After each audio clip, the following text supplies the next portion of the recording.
Hello and welcome to introduction of cryptocurrency and this is the most rebellious topic जो हम देखने वाले हैं और ये वो टॉपिक है जिसने वर्ल्ड के सारे गवर्नमेंट्स की नींद उड़ा दी है। क्या है वो topic? Cryptocurrency. Yes. So what is exactly cryptocurrency, आज वो जानेंगे हम थोड़ा सा ओवरव्यू में। बट क्रिप्टोकरेंसी जानने से पहले हम ये जान लेते हैं कि व्हाट इज करेंसी। करेंसी हम सब जानते हैं, हमारे इंडियन करेंसी अलग है, डॉलर अलग है, हर कंट्री की अपनी खुद की करेंसी। ऑलमोस्ट 192 कंट्रीज में से 160 कंट्रीज की अपने खुद की करेंसीज हैं, राइट। अब करेंसी ये जो शब्द है ये तो बहुत बाद में आया। थोड़ा सा फ्लैशबैक में चलते हैं और देखते हैं उस समय एक्सचेंज कैसे होता था। फॉर एग्जाम्पल, अगर किसी को अगर गेहूं चाहिए तो उसे बदले में चावल देना पड़ता था, अगर उसे गाय चाहिए तो उसे बदले में भैंस देनी पड़ती थी। तो ये था बार्टर सिस्टम, इसमें कहीं करेंसी नहीं थी। और फिर आए राजा महाराजा लोग जिन्होंने अपने खुद की करेंसीज निकाली, करेंसीज एज इफ अशरफियां निकाली जो उस राज्य में चलती थी। वो गोल्डन करेंसी हो सकती थी या अशरफियां जिसे कहते हैं, सुनहरी अशरफियां, या आप बोल सकते हैं चांदी के सिक्के, तांबे के सिक्के, ब्रॉन्ज के सिक्के, आई डोंट नो, अलग अलग उन्होंने करेंसीज निकाली थी। लेकिन उसका डिमांड सप्लाई या एक्सेप्टेंस सिर्फ उसी राज्य तक था। अब कुछ जो बहुत शक्तिशाली राजा थे उनके उनके जो सिक्के थे उनका एक्सेप्टेंस थोड़ा ज्यादा बड़ा था। सो गवर्नमेंट ने भी ये चीज की कि अगर आपके पास कॉइन है, अगर आपके पास गोल्ड है, राइट, सो आप इसको जमा कर दो, मैं इसके बदले में आपको एक रिसिप्ट देता हूं जिससे आप ट्रांजैक्शन कर पाओगे। सो बेसिकली गवर्नमेंट ने ये बोला कि मैं आपको उतने रुपयों का, उतने गोल्ड का वैल्यू देता हूं जिससे आप ट्रांजैक्शन कर सकते हैं। सो धीरे धीरे क्या हुआ कि लोगों ने, क्योंकि ये कैरी करना आसान था, सो लोगों ने इस चीज को मान लिया। सो जिसको हम आज करेंसी देखते हैं वो शेर शाह सूरी ने इसका टर्म स्टैब्लिश किया था जिसको रुपया कहते हैं आज। सो पहले ऐसा कोई टर्म नहीं था, तो वो पहले ही थे जिन्होंने ये टर्म दिया। तो शेर शाह सूरी ने पहली बार रुपया ये शब्द दिया और उसके बाद से रुपए का चलन शुरू है। सो इसके अलावा क्या होता है, जैसे गवर्नमेंट जैसे नाम देती है, सो उसके अगेंस्ट में वो करेंसीज रखते थे। फॉर एग्जाम्पल, अगर पाउंड की बात करें, सो इंग्लैंड 1 पाउंड सिल्वर रखता था, उसके अगेंस्ट में एक प्रॉमिसरी नोट डिराइव करता था या उसे जनरेट करता था। इंडियन गवर्नमेंट भी वही करती है, गोल्ड रिजर्व के अगेंस्ट में करेंसी प्रिंट करती है। लेकिन ये सब आउटडेटेड हो चुका है। आज गवर्नमेंट गोल्ड के अगेंस्ट करेंसी प्रिंट नहीं करती है। यूएस ने ये कंसेप्ट बहुत पहले ही बंद कर दिया और ये रीजन है कि करेंसीज का वैल्यू डिप्लीट होता जा रहा है ईयर बाय ईयर। अगर आप देखें 1950s में रुपए का स्ट्रेंथ क्या था और आज क्या है, सो रुपए ने बहुत स्ट्रेंथ अपना डिप्लीट किया है, खोया है, बिकॉज ऑफ दीज करेंसीज। और इसमें आपको और हमको नुकसान क्या है कि हम पूरे साल अगर काम करें और हमने XYZ अमाउंट जमा करके रखा है, अगर आज मैं 1 लाख रुपए बैंक में रख दूं, तिजोरी में रख दूं, और 1 साल के बाद निकालूं और उसको देखूं कि इसकी वैल्यू कितनी है, क्या ये कम है या ये क्या ये ज्यादा है, सो डेफिनेटली उससे मैं कम चीजें खरीद पाऊंगा because of inflation. That means उस करेंसी ने अपनी वैल्यू खोई है। लेकिन उसी की बदले में अगर मैं कोई एंटीक अलमारी में रख दूं या कोई पेंटिंग अलमारी में रख दूं जो बहुत रेयर है, तो उसका वैल्यू बढ़ेगा बिकॉज वो लिमिटेड है। करेंसी गवर्नमेंट अपनी मर्जी से मिंट करते जाती है बिना आपसे हमसे पूछे। सो आप और हम जो मेहनत करके पैसा जमा कर रहे हैं, गवर्नमेंट खुद उसकी वैल्यू गिरा रही है। This is not fair, this is absolutely not fair, right. इसी वजह से और इसी कंसेप्ट को चैलेंज करने के लिए बिटकॉइन या ब्लॉकचेन एग्जिस्टेंस में आया। और एक इंटरेस्टिंग चीज आपसे शेयर करता हूं। 2008 वो ईयर था जहां 2 बड़े इवेंट हुए। पहला, एक ग्लोबल रिसेशन आया। लेमन ब्रदर्स, अगर आप गूगल में डाल के पढ़ना चाहें, लेमन ब्रदर्स के द्वारा, ये एक बबल था जो रियल एस्टेट बबल था। ये जब बर्स्ट हुआ, सो पूरे ग्लोबल में, ग्लोबल लेवल पे हर कंट्री में एक बड़ा रिसेशन आया जिससे कई कंट्रीज आज तक उभर नहीं पाई है।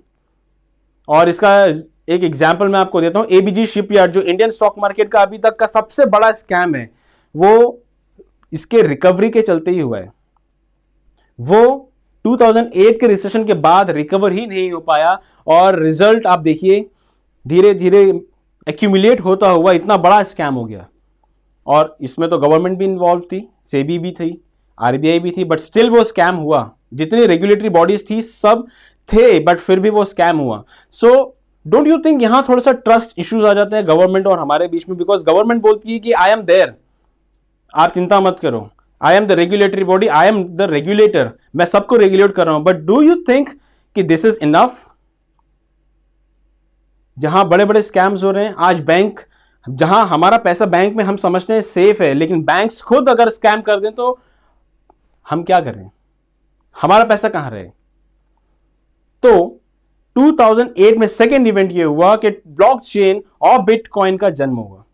2009 के फर्स्ट मंथ में ये पूरी तरीके से लाइव हो गया, बट इसका प्रिपरेशन काफी टाइम से चल रहा था। तो 2008 और 2009 वो टाइम है जहां पे आप बोल सकते हैं बिटकॉइन एग्जिस्टेंस में आया। अब बिटकॉइन को थोड़ा समझ लेते हैं, अब क्रिप्टो को थोड़ा सा समझ लेते हैं। करेंसी हमने समझ ली है। क्रिप्टो जो वर्ड है इसका मतलब ही होता है हिडन, जो मैं आपको ऑलरेडी बता चुका हूं। अब हिडन मतलब क्या, कैसे हिडन? क्योंकि ये जनरेट किसी फैक्ट्री में नहीं होता, कहीं मिंटिंग मशीन्स नहीं लगी होती है, बट ये कंप्यूटर पे एल्गोरिदम के थ्रू चलता है। ये एल्गोरिदम का एक बाय प्रोडक्ट है। Blockchain is the technology and this is the result. और ये जैसे आप समझिए, अगर मैं आपको आसान भाषा में अगर मैं समझाना चाहूं, जैसे कोविड में बहुत सारे लोग गेम्स खेल रहे थे घर पे बैठ करके, कोई ऑनलाइन कैरम खेल रहे हैं, कोई ऑनलाइन समझ लीजिए कैंडी क्रश खेल रहे हैं, कोई लूडो खेल रहे हैं। सो उसमें कॉइन्स मिलते थे। सो हम बड़े खुश हो जाते थे, इतने कॉइन्स है मेरे पास, कैंडी क्रश में इतने कॉइन्स है, तुम्हारे पास कितने? लेकिन अगर आप उसे एक्सचेंज करने जाएं या उसे बेचने जाएं, 1 करोड़ कॉइन अगर आपके पास में है कैंडी क्रश के, और आप अगर उसको सेल करना चाहें, सो आपको क्या लगता है क्या वैल्यू आएगी उसकी? आई डोंट नो, या शायद ना आए। फ्लिपकार्ट या अमेजोन से हम शॉपिंग करते हैं, ये लोग अपने कॉइन्स देते हैं, सुपर सेवर्स या सेवर्स ऐसा करके। अगर ये कॉइन फ्लिपकार्ट की जगह हर ऑनलाइन प्लेटफॉर्म पे एक्सेप्ट होने लगे, तब इसकी वैल्यू है। सो लाइकवाइज बिटकॉइन की डिमांड हर जगह पे है, ग्लोबल लेवल पे, इसीलिए उसका वैल्यू इतना है। फॉर एग्जाम्पल अगर आप देखें, अभी रिसेंट एग्जाम्पल हम लेते हैं, रशिया और यूक्रेन का वॉर जो हो रहा है, इसमें बहुत सारी गवर्नमेंट डायरेक्टली हेल्प नहीं कर पा रही यूक्रेन की बाय फंडिंग देम, बट आपके मेरे जैसे इंडिविजुअल्स, गवर्नमेंट्स और बहुत सारी कंट्रीज ने क्रिप्टोज में पेमेंट करके यूक्रेन को वो इकोनॉमिक हेल्प करी है, जिससे वो अम्यूनिशंस या अपने आर्म्स को और अपडेट कर सके। और इसलिए रशिया के लिए डे बाय डे वो चीजें करना मुश्किल हो पा रहा है। क्यों? क्योंकि फंड्स तो ट्रांसफर हो रहे हैं, उनकी वैल्यू भी ट्रांसफर हो रही है, लेकिन ट्रेडिशनल तरीके से नहीं। और इसीलिए बिटकॉइन इतना ज्यादा स्पेशल है, क्योंकि इसमें थर्ड पार्टी की जरूरत ही नहीं है। You don't need any intermediary. अगर आपको अकाउंट खुलवाना है, अगर आप बैंक में जाते आज से 15 साल पहले, सो आप राशन बिल देना पड़ता, जमीन के कागजात, अपनी फोटो, पापा का नाम, उनके पिताजी का नाम, पता नहीं क्या क्या। लेकिन अगर आपको क्रिप्टो में अकाउंट ओपन करना है, आपको सिर्फ इंटरनेट चाहिए और एक सिस्टम चाहिए, that's it. You don't need a photograph, you don't need bank passbook, Aadhaar card, बिजली का बिल, पानी का बिल, कुछ भी नहीं चाहिए। It's just you, your wallet, आपका पासवर्ड, दैट्स इट। आप कभी भी ट्रांजैक्शन कर सकते हैं, no Sunday, no Monday. Government के जैसे 4-4 दिन की स्ट्राइक नहीं होती है, ना यहाँ फेस्टिवल्स के लिए ये चीजें रुकती है। This is on 24/7 and that's makes this special. आप कहीं से भी कभी भी ट्रांसफर कर सकते हैं, आपको बहुत बड़ा कमीशन नहीं लगता है, बहुत कम टाइम में आपका फंड्स यहां से वहां मूव होता है। क्योंकि इसमें फोटो वगैरह की जरूरत नहीं है, तो इसमें अनोनिमस रहा जा सकता है। और इसी पॉइंट को लेके गवर्नमेंट थोड़ा सा इसे रिजेक्ट करती रही कि this is going under illegal activities. जरूरी नहीं है। मनी लॉन्ड्रिंग तो तब भी हो रही थी जब आप कैश कैरी कर रहे हैं, मनी लॉन्ड्रिंग तो आज भी हो रही है, सालों से होती आ रही है। तो जिसको करना है वो कर ही रहा है। ओके, सो इसीलिए bitcoin is very special, blockchain is very special, and if you are thinking ki is this the right time to invest or to enter in the crypto market, this is the right time, because आज global level पे इस war के बाद बहुत सारी countries को समझ में आ गया है कि this could be the financial aid। इससे हम मदद कर सकते हैं, इससे हम मदद ले सकते हैं, हम मदद दे भी सकते हैं। सो ये एक बहुत इंपॉर्टेंट टूल के तरीके से अब और ज़्यादा देखा जा रहा है, और ऐसी कोई कंट्री नहीं है जहां पे क्रिप्टोज में ट्रांजैक्शंस नहीं हो रहे हैं। So that means if you have a bitcoin, you have a value, और इसकी वैल्यू बढ़ती ही जाएगी, बिकॉज ये लिमिटेड है। सिर्फ 21 मिलियन बिटकॉइंस ही एग्जिस्टेंस में आने वाले हैं। That means when you have a limited supply, your demand is shooting up like gold, like diamonds. जो जितना ज्यादा रेयर है उसकी डिमांड उतनी ज्यादा है, लाइक दैट। सो ये था क्रिप्टो करेंसी का introduction. Thank you very much. मिलते हैं आपसे नेक्स्ट वीडियो में, एंड तब तक के लिए टेक केयर।